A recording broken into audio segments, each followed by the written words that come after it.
Well, I want to welcome you to our session on angels. And if you're just joining us, we had a part one, which had a session on the angelic realm in general, in which we emphasized setting aside the baggage of our misconceptions as an essential prelude to the whole program. And then the second session, we got into biblical angels, their characteristics, their limitations, and so forth. Those were our two sessions constituting part one. But we're now going to go into part two.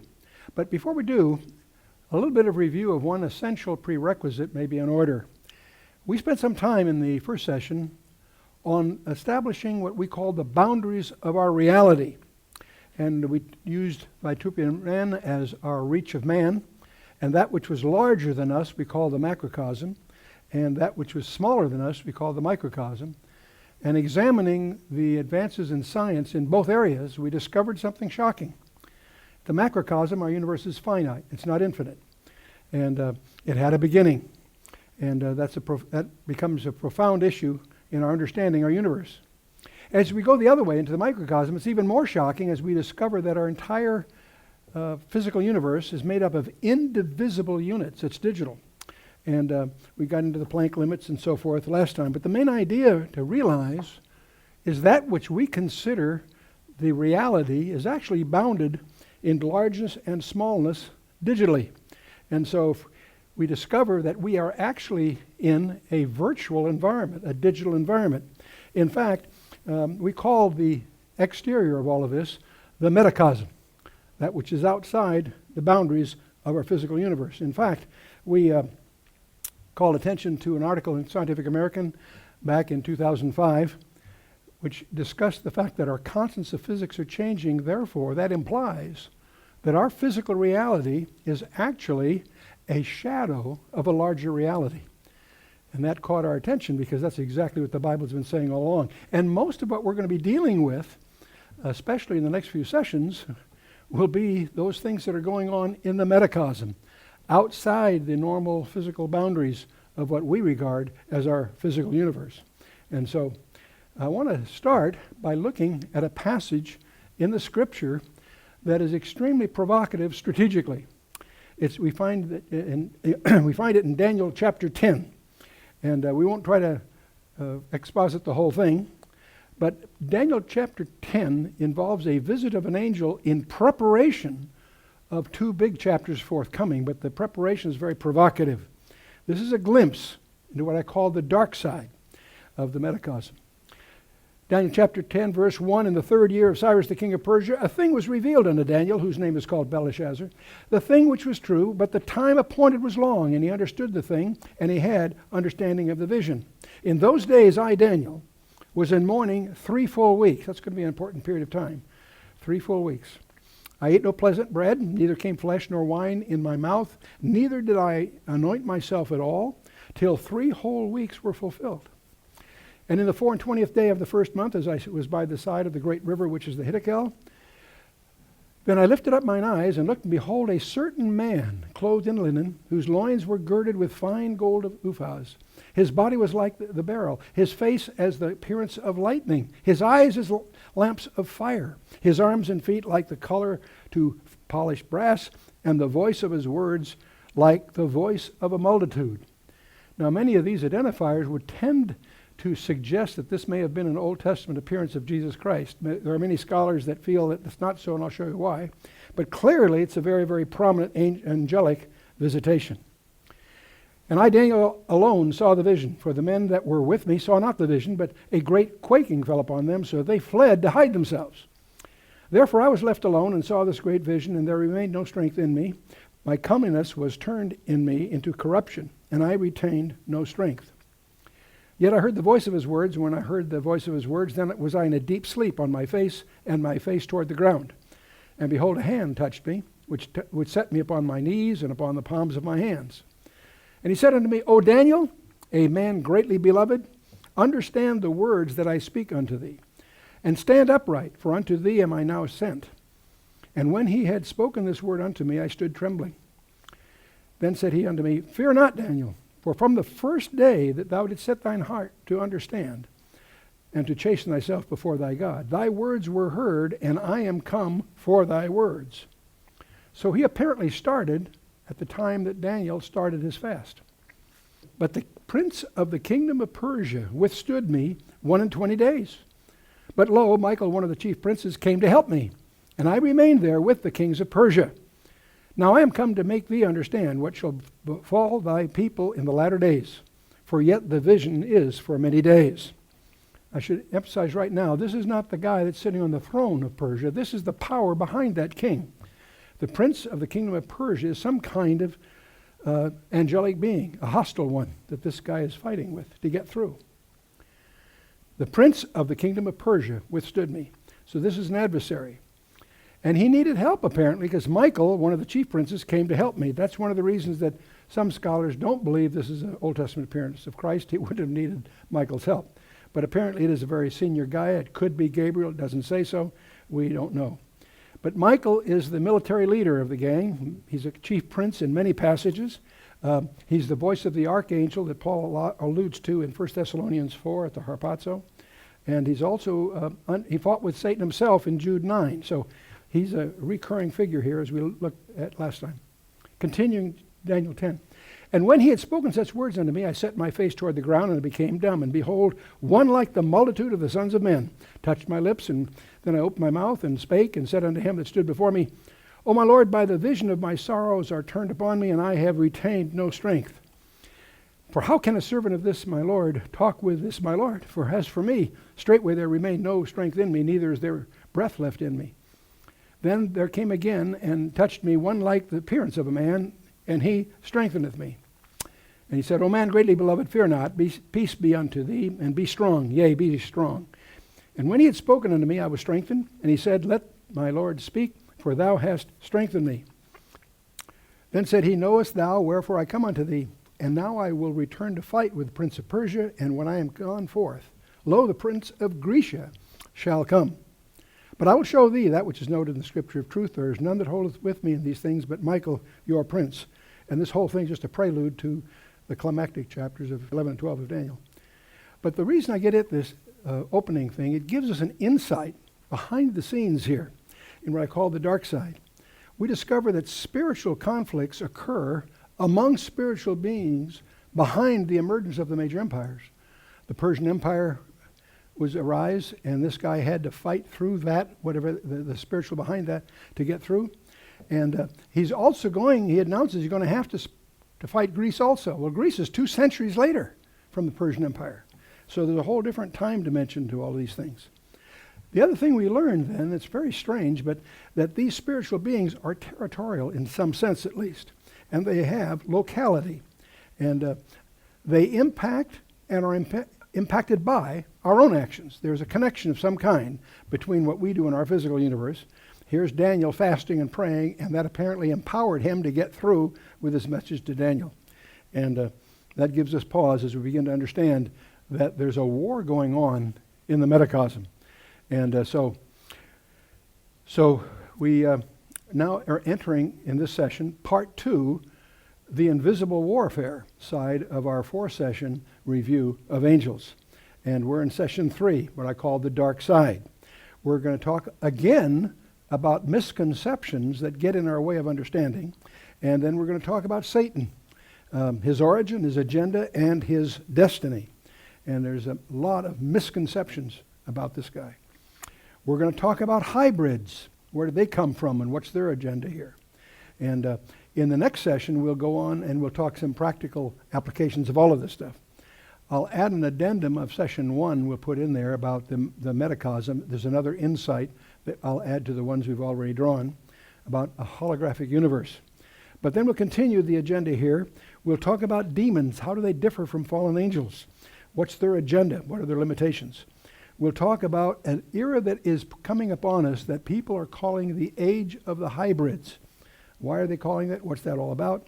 And then we'll finalize the whole series of 4 sessions with what I call spiritual hygiene and the armor of God. What are our resources as we discover that we are both the pawns and the prizes in this warfare that's going on?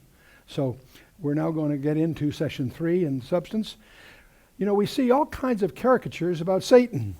Most of them are quite frivolous and just tongue-in-cheek kind of things, and yet there's also, in addition to those problems, a huge body of English literature. And Dante Alighieri is one of these authors. He wrote a thing called the Divine Comedy in Italian. It is an epic poem written in the 14th century, and widely considered the preeminent work of Italian literature, one of the greatest works in world literature. It is a very imaginative poem and includes an allegorical vision of the afterlife. But it's really a culmination of actually misunderstandings from the medieval church, the medieval worldview in the Western church. And so on the surface, the poem describes Dante's travels through the medieval concepts of hell, purgatory, and heaven. And allegorically, it would represent a soul's journey towards God. And of course, he draws upon Christian theology as they understood it, but much of that, unfortunately, was an error, and that confuses the situation for us.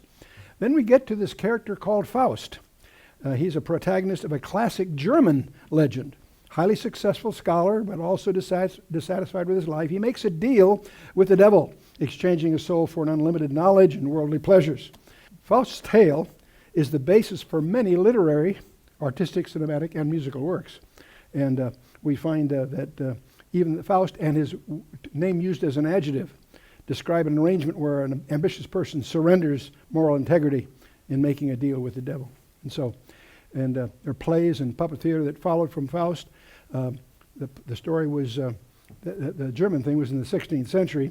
It was later popularized in England by Christopher Marlowe, who created a play called The Tragic History of Dr. Faustus. And then further, Goethe comes up 2 centuries later, and he becomes, again, a dissatisfied intellectual that yearns for more and does his deal with Satan. So these ideas pervade our literature in many forms, but they tend to form a presumption about Satan that's incorrect and unbiblical.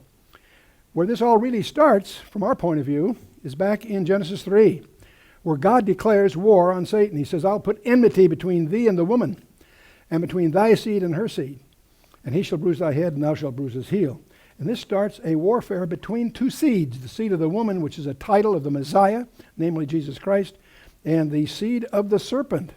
Many people don't realize that just as there was a Messiah on the good side, there is an evil one called the seed of the serpent that's the adversary. And these are the forces that lie behind the entire biblical scenario from the beginning of Genesis to the end of Revelation. You can study the Bible end to end as a stratagem by Satan to thwart the plan of God and all the things he tries to do and so forth. And so these same forces are behind the world powers today, and we need to understand that. And so all this is going to lead to a climax where there will be a coming world leader that is Satan's man. He won't appear that way, very attractive, but he'll be welcomed, and he'll have a false prophet, and that is all part of eschatology. We won't try to get into all that here in this brief review. But we are in a period of time that is called the times of the Gentiles. And that's a sequence of empires that started with Nebuchadnezzar in Babylon and finishes with the Antichrist at the very end. This is an era of Gentile dominion. But one of the things as we go along here, it's worth taking a close look at, and that's the darkness of Nazi Germany. We're all familiar with the rise of Hitler and the Holocaust and all of that. There's some very profound lessons lying behind that, what I call the lessons of Auschwitz. If you visit Israel, one of the things you do want to do, we never visit Israel without visiting the memorial to the Holocaust called Yad Vashem. And it's a phenomenal place to visit, very illuminating. But one of the things that emerges as you examine carefully the rise of Hitler and his fall, as the Allies drew closer to the fall of Berlin, the Nazi leadership, you would think, would draw their best generals, their best resources back to defend headquarters. No, they did something very strange. The Nazi leadership increased the priorities of exterminating Jews in all the camps rather than withdraw resources for the protection of their own headquarters. The revealing thing here, as you study the orders in those days, is that the priority of exterminating Jews enjoyed a higher priority than their own survival. What does that tell you? That tells you that that was demonic. Clearly, the powers there were beyond rational analysis. So moving on, we have, of course, the rise and the fall of America. That's a whole topic of its own. And there's some evidence that there may be the abandonment of their heritage. It will lead to the abandonment and wrath of God, and that may have already started, and that's a study in its own right. We certainly also have scholars beginning to recognize the possibility of the rise of an Islamic Antichrist. So it clearly, what's unfolding on our horizon will impose on us a urgent knowledge to really understand what the Bible has been saying all along. But we're going to focus here on the misconceptions of Satan. All the rest is tangential to this thing as far as we're concerned this morning. We need to guard against the fables and the distortions prevalent throughout all the world's literature. And Satan does not rule in hell. It's a common misconception. No, hell was made for him, it was created for him as his place of incarceration, ultimately. And this also leads to another bundle of misconceptions that we all share in about hell itself. We use that term so loosely without any real recognition of what the word means. It's in Greek, it's Hades, in Hebrew, it's Sheol, and there are other words that are closely related to it that we need to understand if we're going to be precise. And one of the things we really learn about Bible studies, it pays off to really be precise, be careful. And the idea of hell, of course, has its misconceptions in literature and in art that is quite a distance from the biblical perspective. The word hell was derived from an English word, a Saxon word, helan, which means to cover. It's the covered or the invisible place. And in Scripture, there are 4 words that have been translated in English as hell. And one is Sheol. That's the Hebrew word in the Old Testament. Hades is the Greek equivalent term. Gehenna and Tartarus are also translated hell, but are quite different conceptions than Hades, frankly. So Hades, Gehenna, and Tartarus is Greek. Sheol is in the Hebrew. And the Sheol occurs 65 times in the Old Testament, derived from a root word meaning to ask or demand. In other words, the word really implies insatiableness. Proverbs 30 really focuses on that. It's rendered grave 31 times. But that's technically not quite an accurate translation. I'll show you why in a minute. And it's grave in a collective sense. Grave and Sheol are quite different. Sheol is rendered hell 31 times. It's the place of disembodied spirits is really the intention here. And so the inhabitants of Sheol are the congregation of the dead, according to Proverbs 21. It's the abode of the souls of the wicked dead, specifically in a number of places. It's also, though, the domain of the good that have passed. We see that in the Psalms, many places. So Sheol is described as deep, dark, and with bars all through Job. And the dead go down to it. So at least linguistically, it's a downward conception, a geocentric conception. But Sheol is not to be confused with a grave. There's a different word in the Hebrew. And sometimes the word Sheol is used connotatively. But the grave is a physical place for the bodies, not the disembodied spirits. You can own a grave. You can use graves in the plural. There can be many graves. Sheol is never in the plural. It's always in the singular. And a grave is physical, receives the bodies, and it can be used in the plural. One can have title to it. You can own actually several graves and so on. Sheol is singular, never used in the plural. It's a different conception. And so now the Greek equivalent term is Hades. And it's the word for that which is out of sight to denote the place of the dead. And it's translated hell 11 times in the New Testament. The Septuagint, the Greek translation of the Old Testament, uses Hades to translate the term Sheol into the Greek. And that's used on 61 occasions. So they're equivalent terms for our purposes. In Greek, it's associated with Orcus. In the Greek conception of Hades, it had 2 subterranean divisions, Elysium and Tartarus. And that turns out to parallel the perception we draw from Luke 16. We'll come to in a minute. Elysium is the good place, the paradise equivalent, sort of. Tartarus is the dark, bad place, if you will. We'll come back to that later. So Hades really refers to the abode of the unsaved dead prior to the great white throne judgment, for sure. That's what Revelation 20 talks about. It's a prison. It has gates, bars, and locks, according to Matthew 16 and other passages. It is a downward concept in some sense. The righteous and the wicked are separated in Hades, apparently. And so some view the blessed dead as part of Hades that's called paradise, and we'll come back to that in a minute. And it's also alluded to as Abraham's bosom in Luke 16, and we'll look at that in detail here in a minute. And the rich man and Lazarus in Luke 16 are a place where we learn most of these conceptions that the Lord Jesus taught us. And the rich man lifted up his eyes and he could see the bosom of Abram afar off. So strangely, he's in the dark place, the bad place, but he's aware. He has consciousness, he's aware, and he knows that that Lazarus is in the good place. So he somehow is conscious of all of that. And so Abraham's bosom is regarded in heaven in Matthew. So that term is used two ways, and I'll try to resolve that ambiguity in a minute. And so most of the early church fathers regarded paradise as a part of heaven, not Hades. And the two-compartment view that we're talking about is somewhat an accommodation to the Greek conception, but it is the one that undergirds Luke 16 that the Lord's teaching us from. There's another term that comes up, and that's Gehenna, and that's quite different.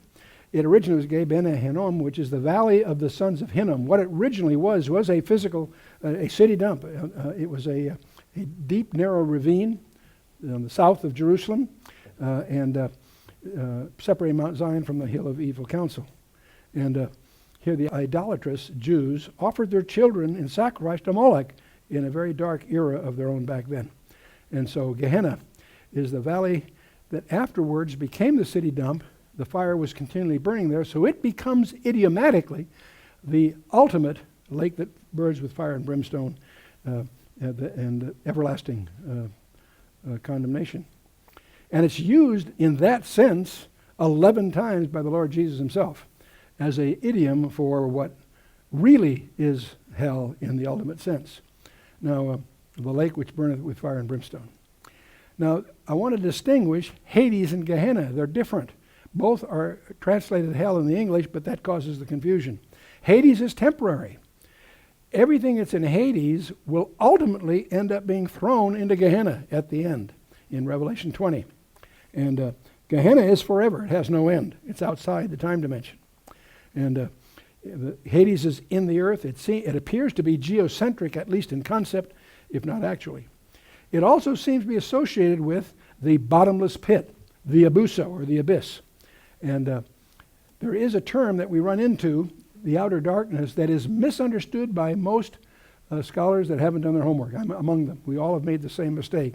We all assume that the outer darkness was an allusion to Gehenna. We discover by examining the Greek and some other aspects that that's doubtful, that it's simply a misunderstood phrase having to do with the being separated from the Shekinah, and that's a special study in its own right. I just want to alert you to the fact that the outer darkness thing is a controversy of its own, that the expert exegetes will point out that that doesn't translate properly the way we think of it. So, but anyway, we'll keep moving here. Tartarus is another word translated hell.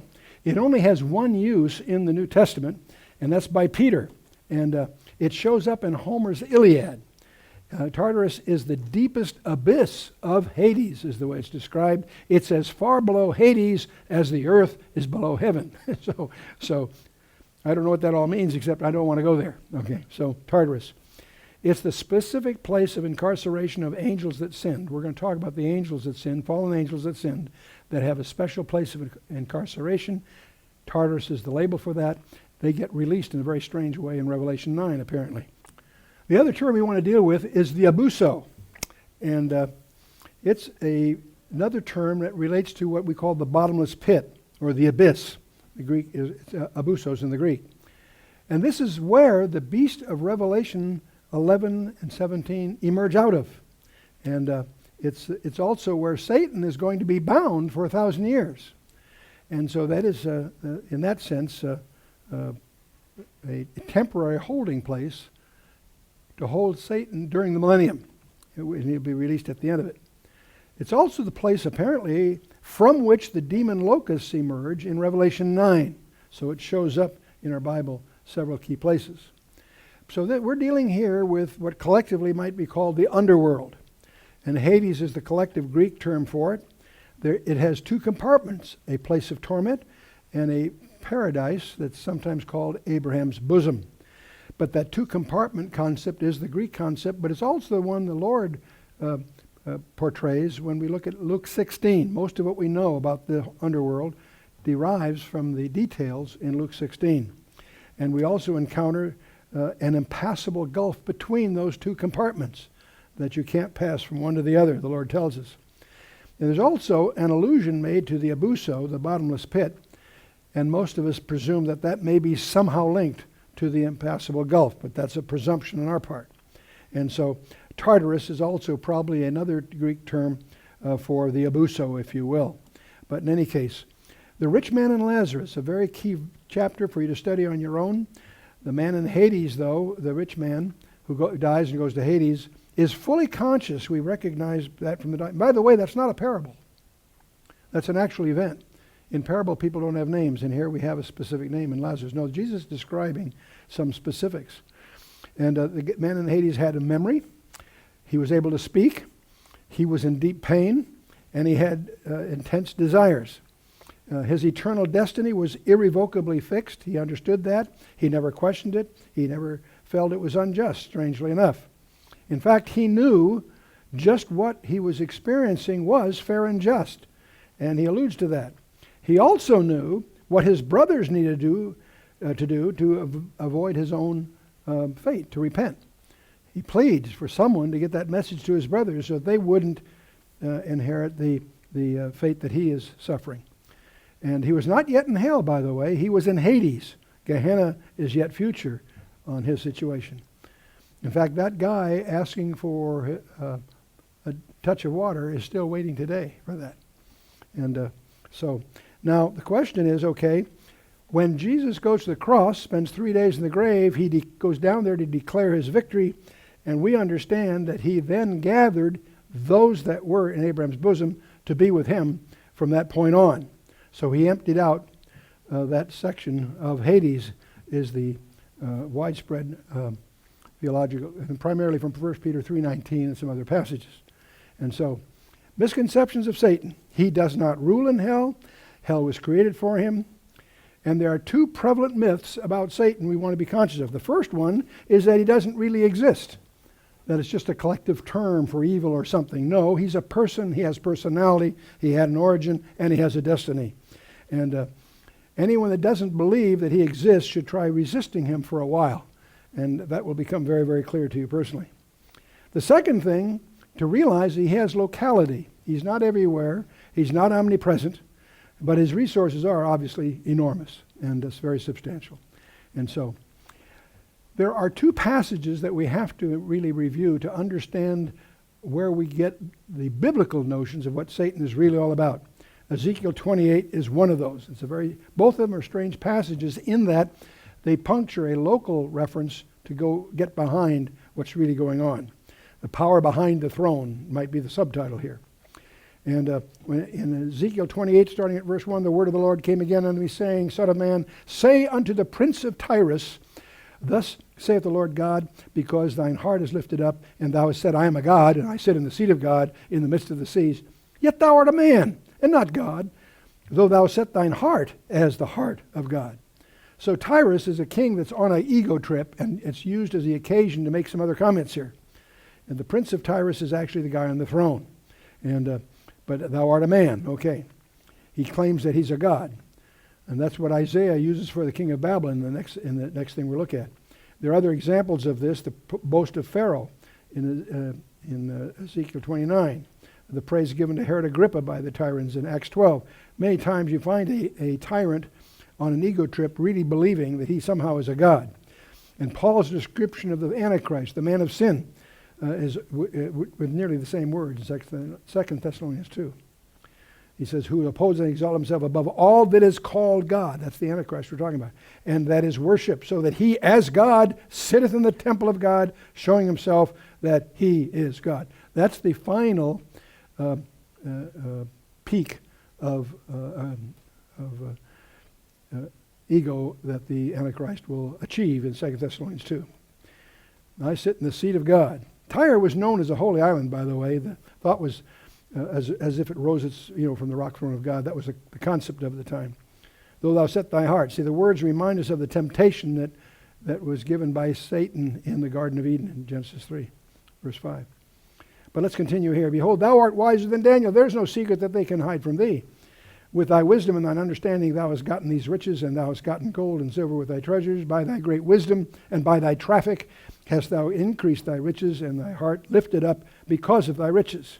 Therefore, thus saith the Lord God, because thou hast set thine heart as the heart of God, behold, therefore, I will bring strangers upon thee, the terrible of the nations, and they shall draw their swords against the beauty of thy wisdom, and they shall defile thy brightness.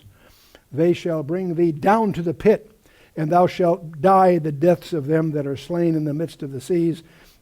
Wilt thou yet say before him that slayeth thee, I am God?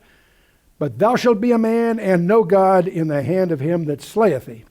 So that's the prediction God is giving the ego, this guy that is on the ego trip here. And the guy's named by secular history as Ethbel III. He was removed from his throne by Nebuchadnezzar in the 6th century. So the power behind the throne. Now the language starts to shift strangely as God continues this theme here. The prince of Tyre is the first 11 verses. That's an actual king of Tyre that is being dealt with here. And the word is ruler there, the man at the top, and so forth. Now, this ruler was, as I say, Ethbel III. The king of Tyre is a term that's going to show up here in the next group of verses that it's a different term, a term that Ezekiel doesn't use of earthly kings, strangely enough. And moreover, the word of the Lord came unto me, saying, Son of man, take up a lamentation upon the king, the Melech of Tyrus, and say unto him, Thus saith the Lord God, Thou sealest up the sum, full of wisdom and perfect in beauty.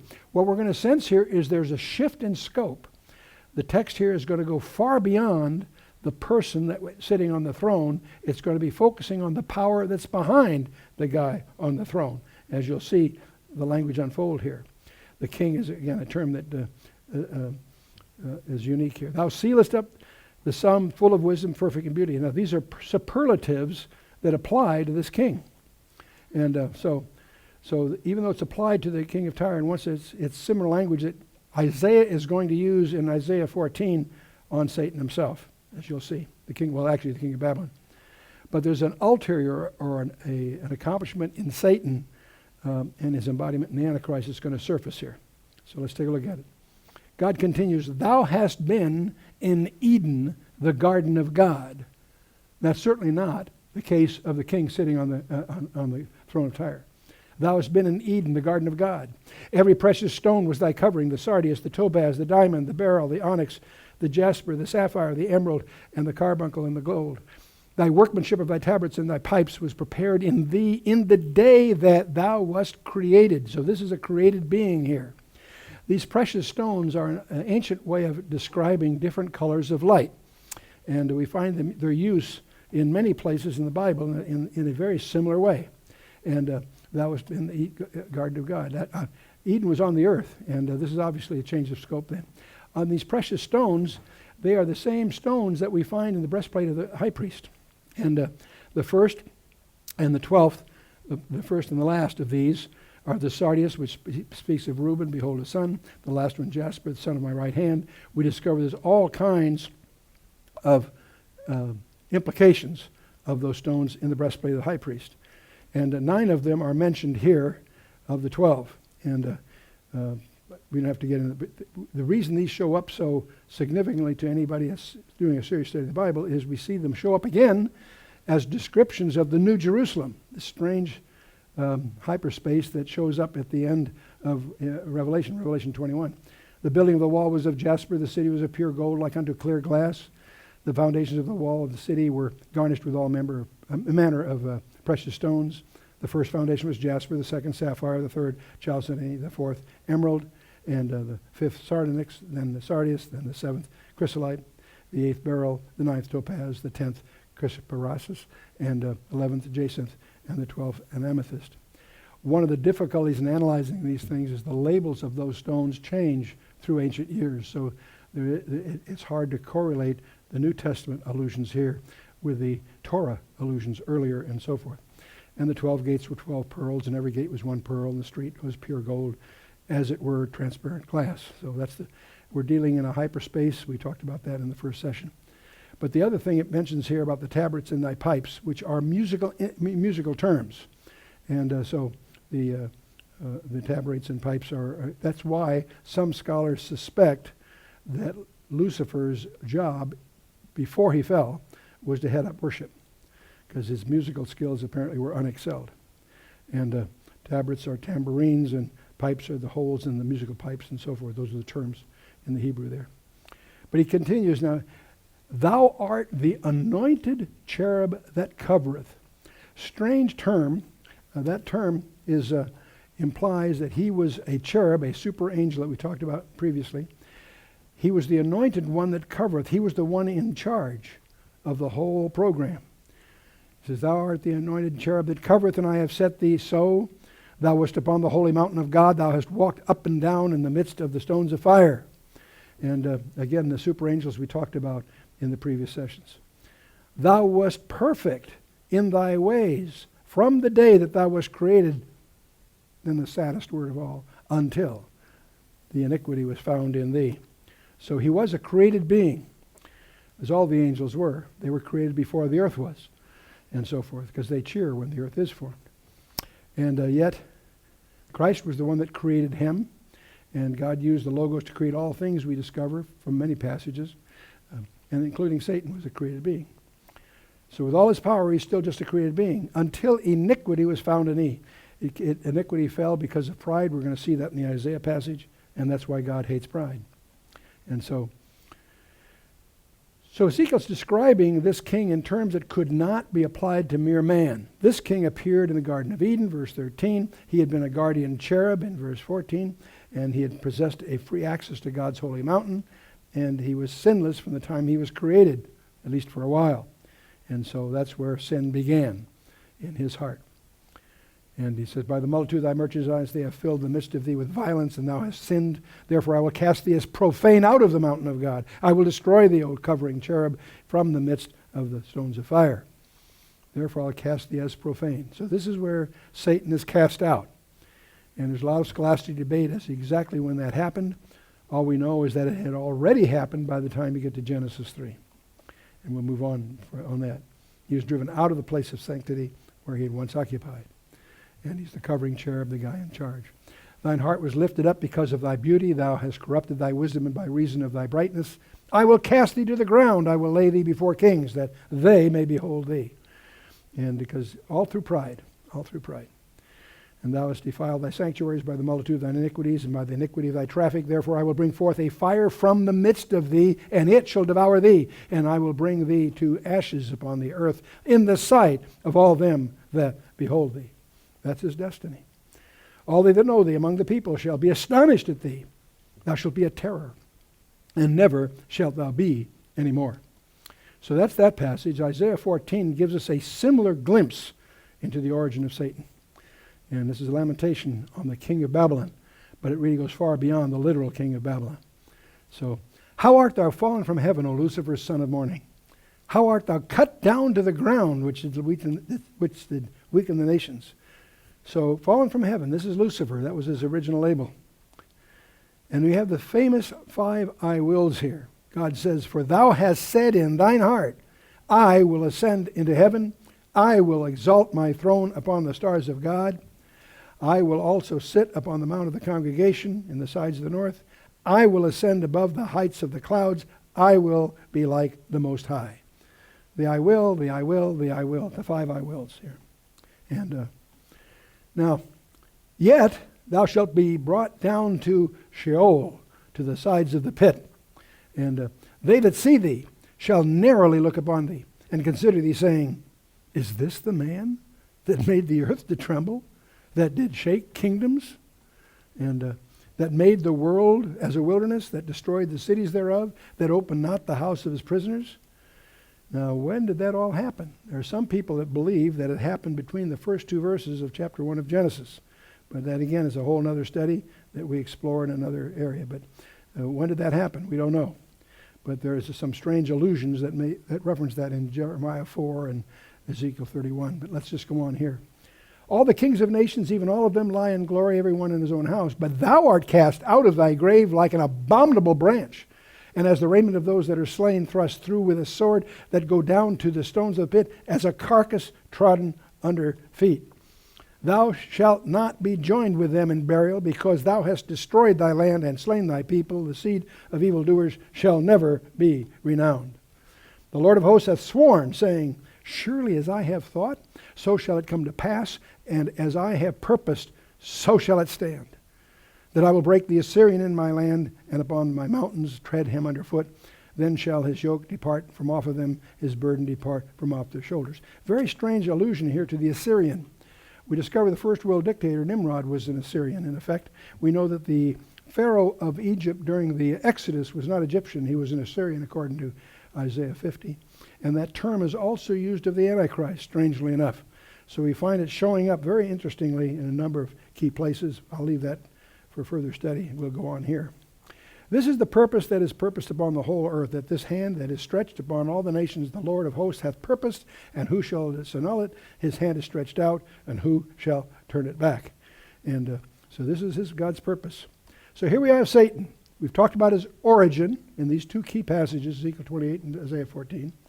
We're going to see his agenda summarized for us in the 12th chapter of Revelation, and we're going to find his destiny is unequivocally detailed in the last few chapters of the book of Revelation.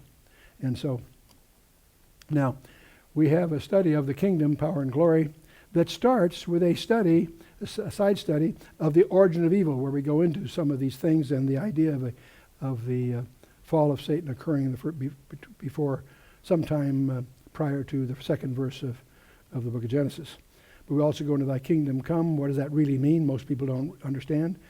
We really try to nail down the eternal security issue and the inheritance and rewards, which makes this, of course, a very controversial study, and the whole counsel of God being your remedy to avoid heresy. So those studies I commend to you if you want to get further into some of these issues. But Satan is an actual person.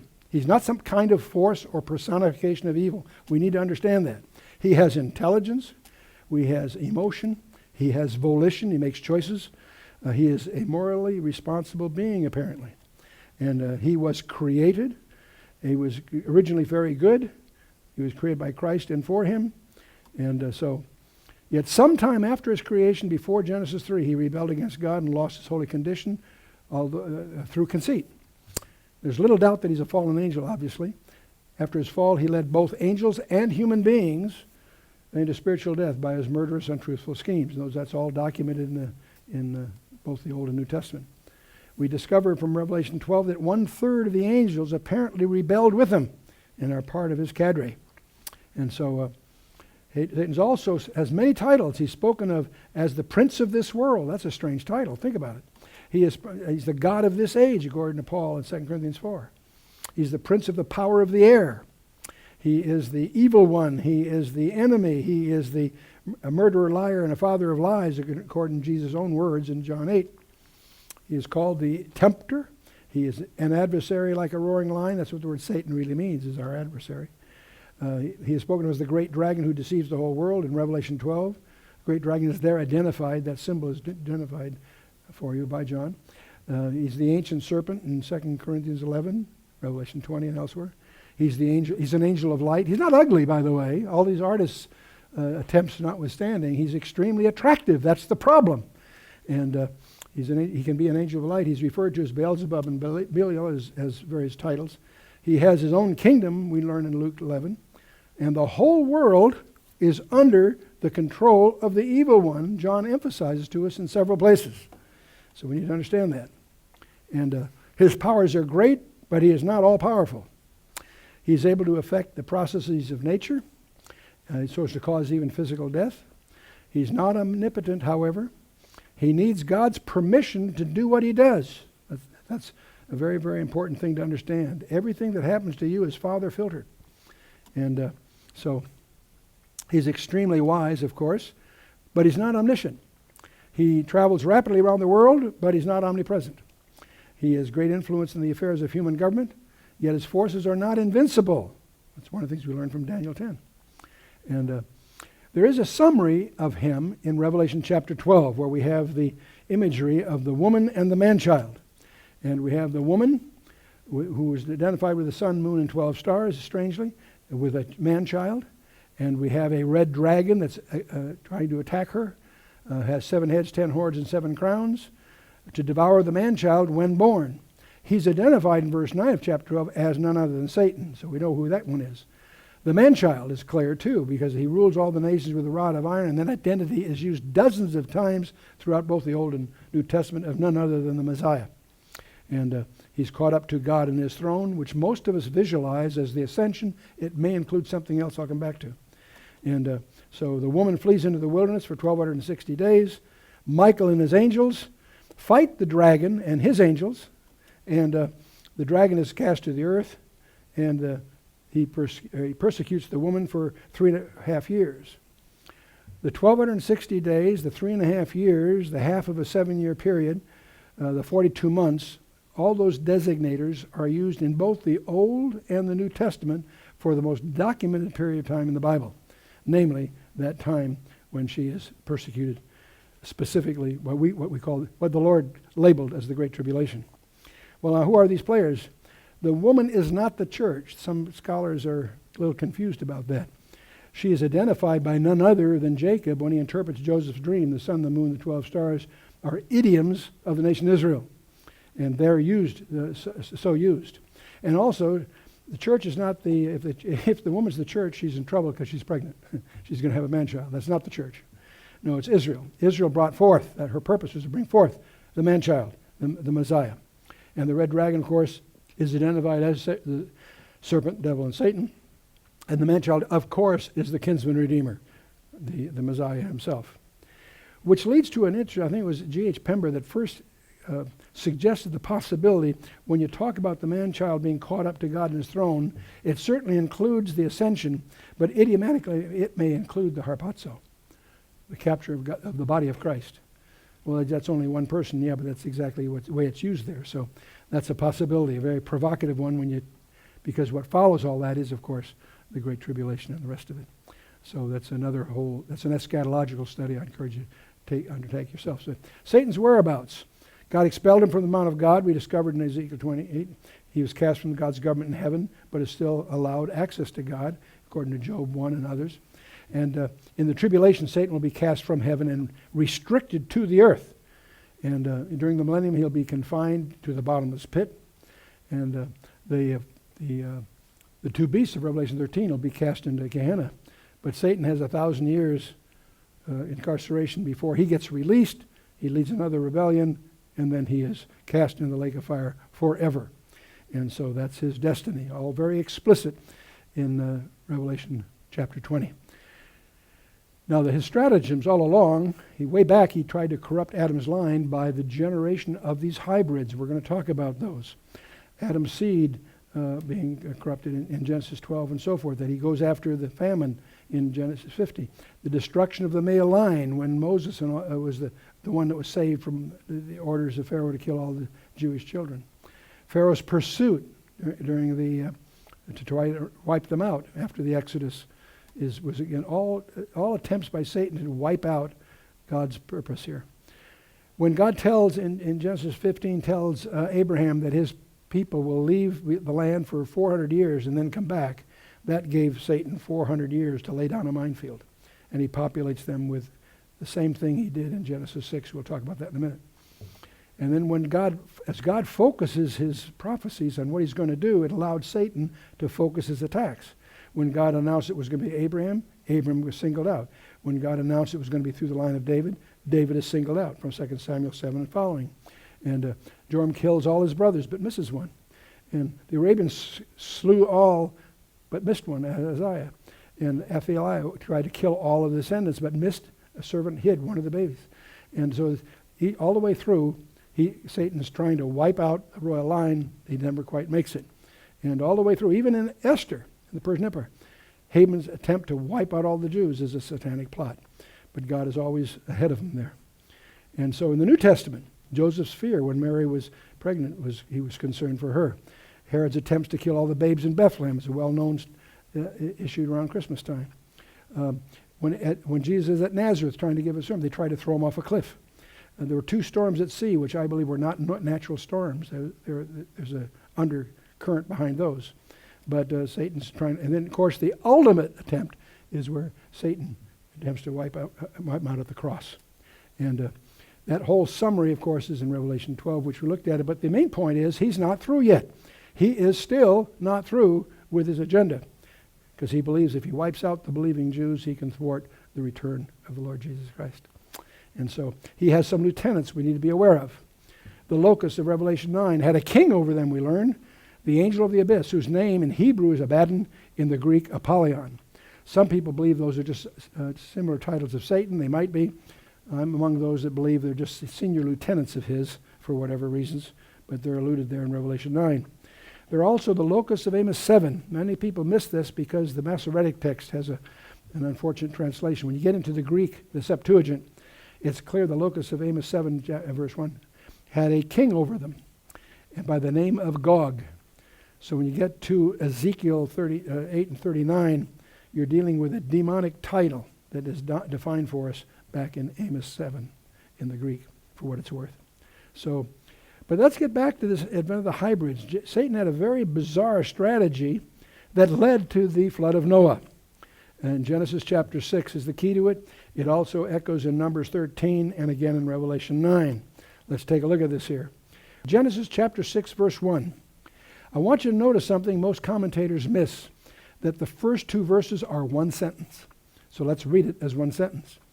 And it came to pass when men began to multiply on the face of the earth, and daughters were born unto them, that the Benai Elohim, the sons of God, saw the daughters of men, that they were fair, and they took them wives of all which they chose. So the sons of God are picking up on the daughters of men here. Okay. The word sons of God is a key term here, Benai Elohim. In the Hebrew, it refers to a direct creation of God, which involves two things.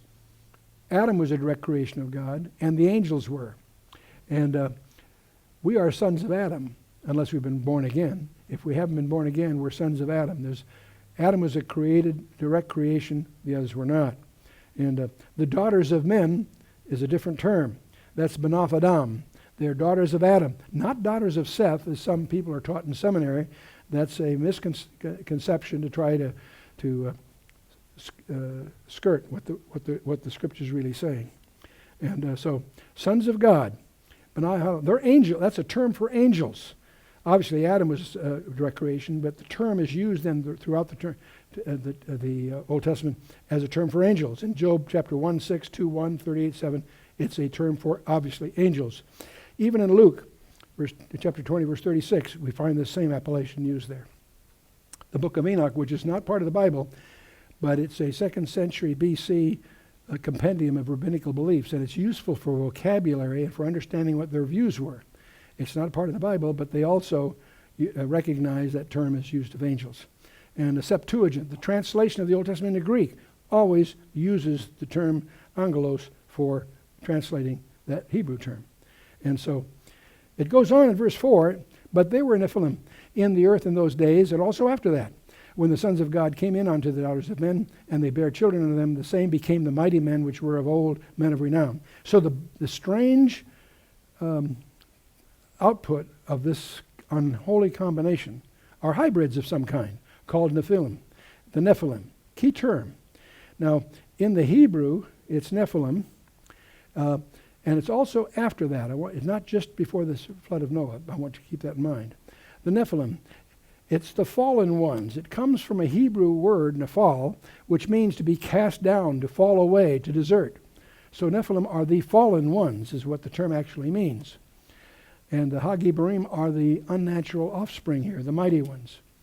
Now the Septuagint, that's the Greek translation of the Old Testament, uses the word gigantes. They happen to be giants, but that's not what the word means. The word gigantes means the earthborn. It comes from gigos, which means earthborn. And so, yes, they happen to be giants, but you miss that in the translation, that it's actually the earthborn or the fallen ones. Again, we're talking about these hybrids. When you get down about the 9th verse of chapter 6, you learn something else about the genealogy of Noah.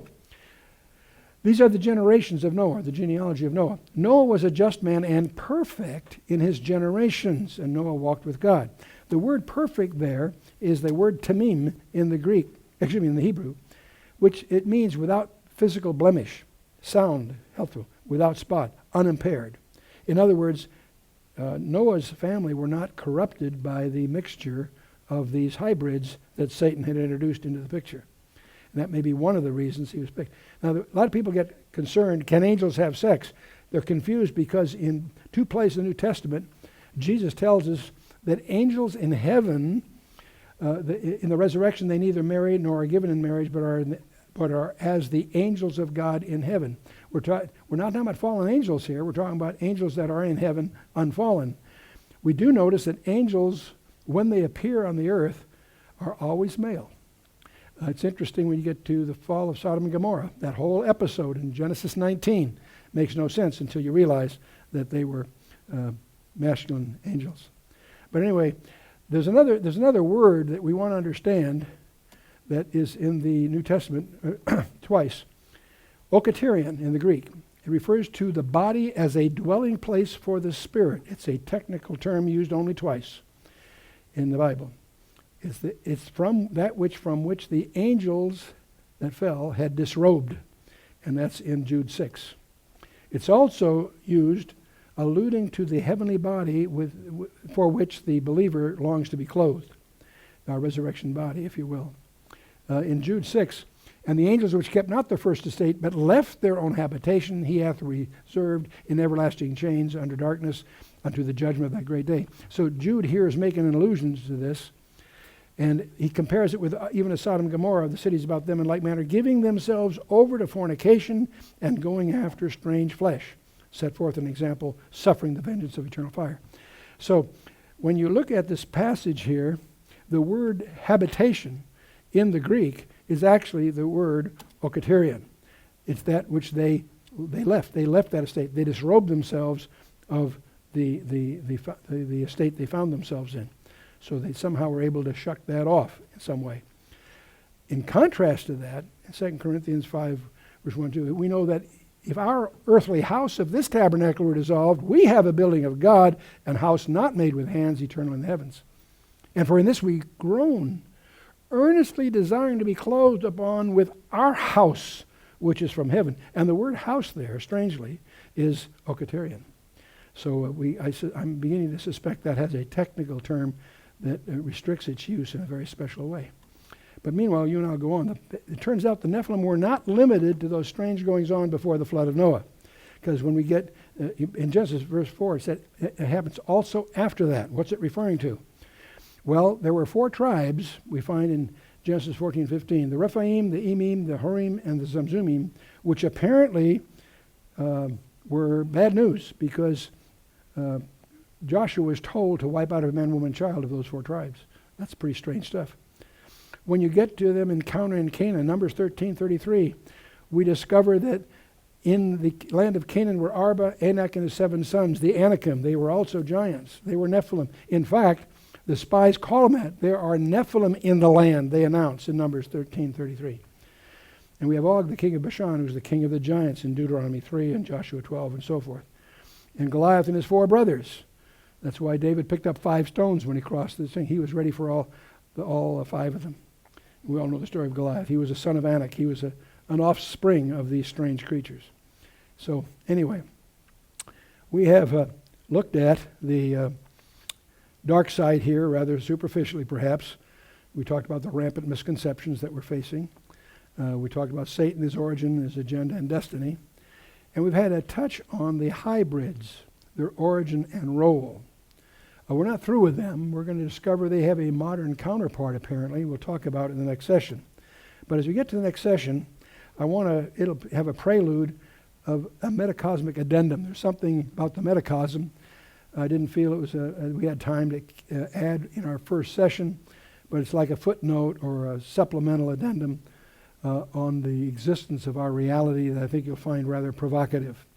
But that's sort of just an addendum, a supplemental note. We're going to go right on into the demons and their agenda and limitations. They're very distinct from angels. We'll talk about how they're different. We'll also talk about the age of hybrids that's coming upon us, and that's going to have some aspects that may surprise you. And finally, of course, we'll talk about, okay, given what we have summarized in these sessions, what does that imply for us personally in terms of our spiritual hygiene, and what are our resources, namely the armor of God? And so that'll be next time.